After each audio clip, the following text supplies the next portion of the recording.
जम्मू कश्मीर की पूर्व सीएम और पीडीपी प्रमुख महबूबा मुफ्ती की बेटी इल्तिजा मुफ्ती के बयान ने 100 करोड़ से ज्यादा सनातनी हिंदुओं की आस्था को ठेस पहुंचाते हुए उनकी धार्मिक भावनाओं को आहत किया। महबूबा की बेटी इल्तिजा के बयान पर बवाल मचा है। हिंदुत्व एक बीमारी है। सनातनियों के खिलाफ ऐसी अपमानजनक टिप्पणी करके इल्तिजा मुफ्ती ने बैठे बिठाए एक बड़ा विवाद खड़ा कर दिया। महबूबा मुफ्ती की बेटी ने चौंकाने वाली टिप्पणी की, जिसमें धर्म के नाम पर कुछ नाबालिग लड़कों द्वारा बच्चों के साथ दुर्व्यवहार करते दिखाया गया था। आइए आपको भी सुनाते हैं अपने बयान में क्या कुछ बोली महबूबा मुफ्ती की बेटी। देखिए, हिंदुत्व और हिंदुइज्म में बहुत फर्क है। हिंदुत्व वो नफरत वाली फिलॉसफी है जो सरवारकर यहाँ इंडिया में फैलाते थे इन द 40s। हिंदुत्व और हिंदुइज्म में बहुत अंतर है।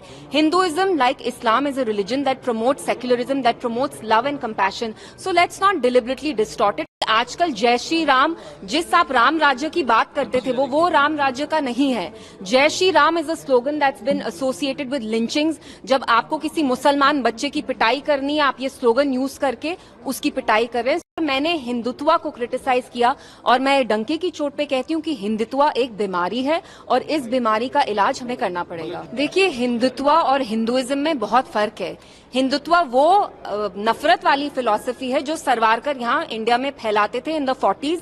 Where he used to say कि हम यहाँ एक हेजेमनी एस्टैब्लिश करेंगे हिंदूज की, और वो फिलॉसफी ये कहती है कि India is only of the Hindus and for the Hindus. तो हिंदुत्व और हिंदुइज्म में बहुत अंतर है। Hinduism, like Islam, is a religion that promotes secularism, that promotes love and compassion. So let's not deliberately distort it. और जो मैंने बोला, मैं डंके की चोट पे कहती हूँ कि आजकल जय श्री राम, जिस आप राम राज्य की बात करते थे, वो राम राज्य का नहीं है। जय Shri Ram is a slogan that's bin associated with lynchings. जब आपको किसी मुसलमान बच्चे की पिटाई करनी है, आप ये स्लोगन यूज करके उसकी पिटाई कर रहे हैं। सो इट्स वेरी शेमफुल कि हिंदुइज्म जो रिलीजन है, आप उसको डिस्टॉर्ट कर रहे हैं। और मैंने हिंदुत्व को क्रिटिसाइज किया और मैं डंके की चोट पे कहती हूँ कि हिंदुत्व एक बीमारी है और इस बीमारी का इलाज हमें करना पड़ेगा। जिस सिंबलाइजेस की बीजेपी में कितनी नफरत है, वो जहां के भी मुस्लिम्स हो, इंडियन मुस्लिम्स हो, रोहिंग्याज हो, उनको पनिश करना चाहते हैं, उनको परसिक्यूट करना चाहते हैं। इंडिया इज फॉर एवरीबडी, वो मुसलमान हो, हिंदू हो। अब आपको अपनी पॉलिटिक्स खेलनी है तो आप रोहिंग्याज को, लेकिन मैं आपको बताना चाहती हूँ, कल मैं जगती कॉलोनी गई जहां कश्मीरी पंडित्स रहते हैं, उनकी भी हालत रोहिंग्याज से कोई बेहतर नहीं है। वहां भी दीवारें टूटी हुई हैं, पानी का कनेक्शन नहीं है। आप देखिए वो कितनी खस्ता हालत में रह रहे हैं। तो वो कश्मीरी पंडित हो या रोहिंग्या हो, बीजेपी ने सबका हाल बेहाल कर दिया है। आप खुद देख रहे हैं कि हमारे कंट्री में कैसे law is being hijacked by hooligans. यहाँ कैसे लिंचिंग हो रही है, मुसलमान के अगेंस्ट कैसे क्राइम्स किए जा रहे हैं। And these hooligans enjoy the impunity, क्योंकि सरकार को लगता है कि कहीं ना कहीं जो उनका वोट बैंक है उससे इनको फायदा होगा।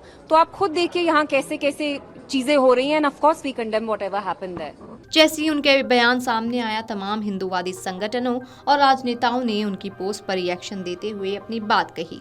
हालांकि ये पहला मौका नहीं है जब किसी इंडिया अलायंस के नेता ने हिंदू धर्म या सनातनियों के खिलाफ आपत्तिजनक टिप्पणी की हो। तमिलनाडु के नेता स्टालिन समेत उनकी पार्टी डीएमके के तमाम नेता आए दिन हिंदू विरोधी बयान देते रहते हैं। स्टालिन हिंदुत्व की तुलना डेंगू, मलेरिया और कोरोना वायरस से करते हुए सनातन को खत्म करने की बात पहले कह चुके हैं। मुफ्ती ने जय श्री राम के नारे के ऊपर भी अपनी बात रखते हुए कहा कि आज जय श्री राम का नारा भी राम राज्य के लिए नहीं लगाया जाता, बल्कि इसे हिंदुत्व के लिए और लिंचिंग से जोड़ा जा रहा है। ये बहुत शर्मनाक और दुखद है कि हिंदू धर्म को बदनाम और विकृत किया जा रहा है। उन्होंने कहा कि हिंदुत्व को मैं एक बीमारी की तरह मानती हूँ और उसी तरह से इसकी आलोचना भी करती हूँ। इल्तिजा मुफ्ती के बयान के बाद भाजपा हमलावर हो गई। भाजपा नेता रविंद्र रैना ने कहा कि इल्तिजा मुफ्ती द्वारा की गई टिप्पणी बहुत ही अपमानजनक है, उन्हें इसके लिए तत्काल माफी मांगनी चाहिए। उन्होंने कहा कि पीडीपी नेता ने हिंदुओं के खिलाफ बहुत ही अपमानजनक भाषा का इस्तेमाल किया है। राजनीति में मतभेद हो सकते हैं, लेकिन हमें अपमानजनक भाषा का इस्तेमाल नहीं करना चाहिए। ये कहीं से भी सही नहीं है। इल्तिजा मुफ्ती को इसके लिए तुरंत माफी मांगनी चाहिए।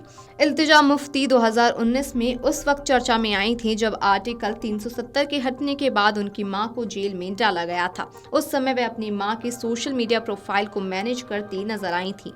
हाल में हुए जम्मू कश्मीर विधानसभा चुनाव पीडीपी का नेतृत्व करती भी नजर आई थी। हालांकि पीडीपी का प्रदर्शन उतना खास नहीं रहा और वे अपनी खुद की सीट बिजबेहारा से भी हार गईं। Video desk amarujala.com। अगर आप ये वीडियो YouTube पर देख रहे हैं तो हमारे चैनल को सब्सक्राइब कर बेल आइकन दबाएं और Facebook पर देख रहे हैं तो हमारे पेज को लाइक करें। 8 मिलियन प्लस सब्सक्राइबर, आपके इस भरोसे के लिए बहुत धन्यवाद।